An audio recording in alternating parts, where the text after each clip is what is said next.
谈点二次元中的天才设计。现在你要创造一个极具魅力的反派，你在动漫和网文中找灵感。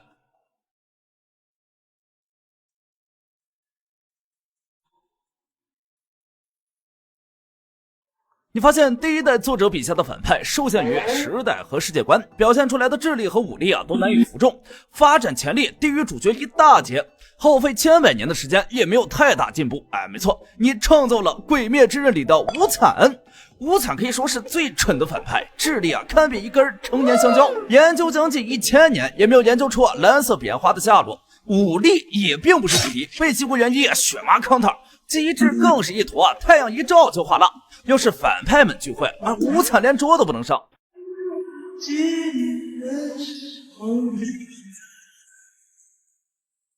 而第二代作者在思考后会给反派足够的成长空间，最好是和主角类似的成长曲线，智力一定要高，一切都尽在掌握的感觉。武力也不说超过主角一大截，至少也得在前中期无人能敌。恭喜你创造出了《斗罗大陆》里的千仞雪。千仞雪的成长经历明显就甩无惨2条街。2代教皇之女，纯净的天使血脉，先天满魂力20级，比主角还有主角的模板。9岁就伪装成天斗大皇子雪清河，开始长达17年的潜伏，毒杀2皇子和3皇子，智力和执行力 max， 但奈何主角更狠。计划被挫败后，回到武魂殿开启天使九考，经历种种磨难，突破成神，成为天使神。最后的落败不是因为硬实力的差距，而是心态上的问题，因为执念才导致心有旁骛。好看的人，我的真名叫千仞雪。而第3代作者明显意识到了这个问题，在智力和武力都没有问题的情况下，心态成了反派最大的缺陷。那有没有专心干实事，眼里只有目标，不会因为多余的感情干扰前进的反派呢？有的，兄弟，有的。你创造出了火影忍者里的至尊团藏。团藏是个过于小众宝藏的反派，以至于很多观众可能都忘了他，但团藏的存在却是火影忍者里不可缺少的一部分。团藏和3代火影猿飞日斩都是木叶忍者学校首批学员，是从2代火影牵手挥肩。年轻时的团藏还是一个会恐惧会退缩的年轻人。金角银角部队围剿中他本想自告奋勇去当诱饵，却因为软弱而退缩。飞剑去世，日斩继位后，不甘于死的团藏也埋下了对权力的渴望。而团藏的死亡也不是普通的被主角打败，为了防止情报泄露，团藏咬舌自尽。不同于刻板的反派团藏这类只干实事的反派少了很多槽点，更多的是被理解和被尊重。お前が命をかけてこの葉を守ったように、今度はわしが。第4代作者吸取了过去前辈的经验，只要是人就一定会有弱点。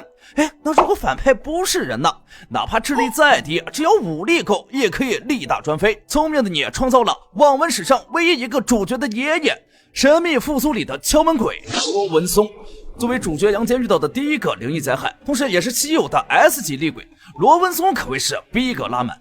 听到1长2短敲门声，你就会被标记，敲满3声触发必死规则。我管你有没有门，听到就代表我来了。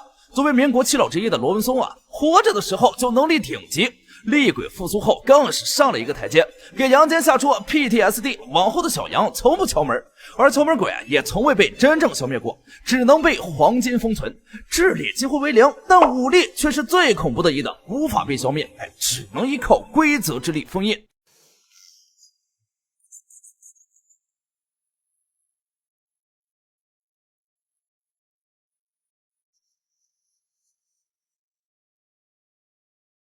可反派就一定是坏人，主角就一定是好人吗？有一位特殊的作者思考很久之后才明白，其实反派也可以做主角，或者说每个人都是主角。那么恭喜你，你创造出了2次元世界最独一无二的主角古月方圆，开局复活无数人，查明花酒真相，调查假杂内斗，帮耀乐找小熊，智斗祖上恶人，全员晋升甲等。白骨山看到孩子落火，急得直跳脚，帮助伤心死认父。藏王山与众古修一同练蛊，收养无家可归的渔民，真是不愧大爱仙尊之名。落魄谷中寒风吹，春秋蝉鸣少年归。丧魂山处食人泪，定闲游走魔向北。逆流河上万仙退，爱情不敌坚持泪。宿命天成命中败，仙尊回，而我不回。那么到你了，该你创造一个反派了。